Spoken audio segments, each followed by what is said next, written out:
Thank you very much, Melvin. Scouts, ano sa palagay niyo? Alam ba kung gaano kalinis ka kumanta? Sobrang linis. Akala ko may MMDA at lahat ng janitors at janitor katabi mo sa sobrang linis ng kanta mo. Grabe. Alam mo, hindi ko na bibigyan ng comments at nabigyan ko rin naman yung talent mo. Ang kasi nga tinitingnan ko, bakit ba ganyan ang aura mo? Bakit ba sa kabila ng hirap ng buhay, ganyan kaganda ang ngiti mo, ganyan kabusilak ang puso mo, ganyan kaganda ang ningning ng mata mo? Alam mo kung bakit? Kasi, sige, palakpak ka. Okay. Salamat. Kasi, meron kang mga magulang na maganda rin ang pananaw sa buhay, lalong-lalo na ang iyong ama. Alam mo, hindi si Bentong, ano ako. ikaw talaga, Gladys, kung ano-ano pinagsasabi mo sa akin. Si Gladys po, hindi Reyes ang apelido, watching us. Gladys watching us. Anyway, alam mo kung bakit? Kasi lagi ko sinasabi yan at pinag-aaralan ko, hindi pala ang buhay o ang estado ng buhay ng tao ang nagpapasaya o nagpapalungkot sa isang tao. Nasa perspective, nasa pananaw ng bawat isa sa atin. Kaya ikaw, bukod sa talent mo, ang pananaw mo sa buhay ay hinahangaan ko. God bless you and more power. At sinisiguro namin, malayong malayo ang mararating. God bless you. Ikaw talaga, Kuya Yannick, kung ano na sinasabi mo, ayun si tatay. Tatay, siya pa may sabi po. Hindi ako. Ay, ano, alam mo, kaya ganyan ang ngiti ni tatay. Ito mo, lumalabas pa ang biloy sa kanyang pisngi. Dimple pala. Biloy, dimple, di ba? Dahil sa siya ay proud na proud sa kanyang anak, di ba? Kaya naman talagang ngumingiti, pati ang kanyang mga mata. Eh, kahit naman siguro ako magkaanak ng katulad niya.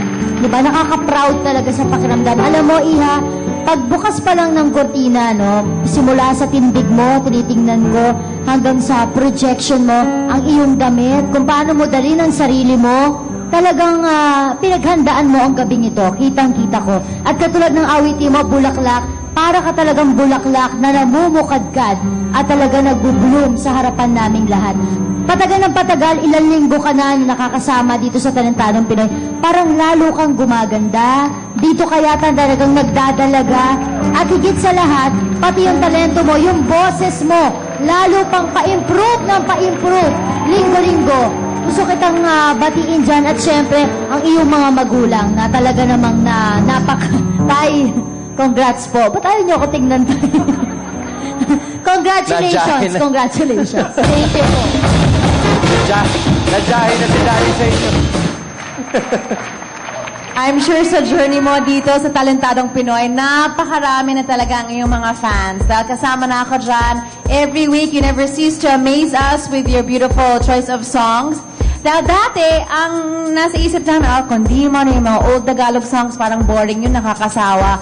But you have proved to everybody that your talent and your charisma, your aura, has brought so much life to this type of music and has inspired all of us. And of course, given us a greater appreciation para sa music na yan. Kaya tuloy, parang ang ganda talaga. And buti lang you sing it so well. Your voice is truly world-class and you look so gorgeous. I love your grace.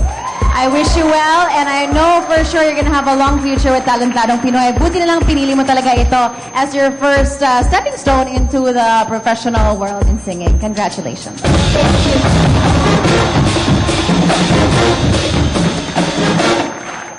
Maganda ka na, magaling ka pa kumanta.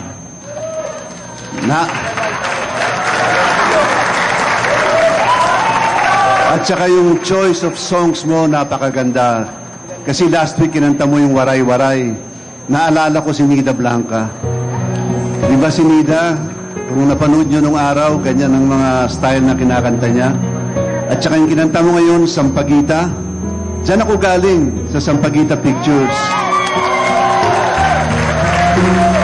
Kaya nagpa-flashback sa akin yung mga kinanta mo. I'm very proud of you. I'm sure ang parents mo are very, very proud of you. Keep it up, and I'm sure malayo pa mararating mo. Congratulations.